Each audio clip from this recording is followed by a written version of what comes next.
কিছুমান জেগাত ইমান বেয়া মানুহ থাকে জানেনে যোৱাকালি আমাৰ লগত প্ৰথম এনেকুৱা এটা ঘটনা হৈছে চুৰ কেইজনক যদি চকুৰ আগত দেখিলো হয় এনেকুৱা পিটিলো হয় যোৱাকালি মোৰ ৰাতিপুৱা চকুৰ পানী ওলাই আহিছিলে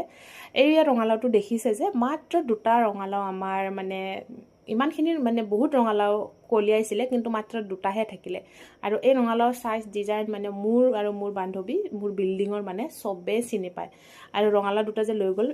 সবে দুখ কৰিছে ইমান কষ্ট কৰি খেতি কৰা বাহিৰৰ ৱালৰ পৰা গাঁৱৰ মানুহে চুৰ কৰি লৈ গৈছে মাত্ৰ দুটা এটা নিলেও বেলেগ কথা জানেনে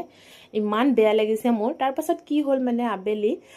বান্ধৱীয়ে বজাৰত গৈ আমাৰ ৰঙালাওটো চিনি পালে ফটো উঠাই আনিছে ফটো উঠাই আনি মোক দেখাইছে মই লগে লগে হাজবেণ্ডক পঠালো আমাৰ ৰঙালাওটো বোলে বজাৰত কোনোবা বিক্ৰী কৰি আছে হাজবেণ্ডে গৈ দেখিছে যে মানুহজনীক সুধিছে এই ৰঙালাওটো ক'ত পালে মানুহজনে কৈছে ৰাতিপুৱা বোলে তাক কোনোবা দুজন মানুহে 40 টকাত এইটো ৰঙালাও বিক্ৰী কৰি দিছে এটাটো চাগে সিহঁতে খালে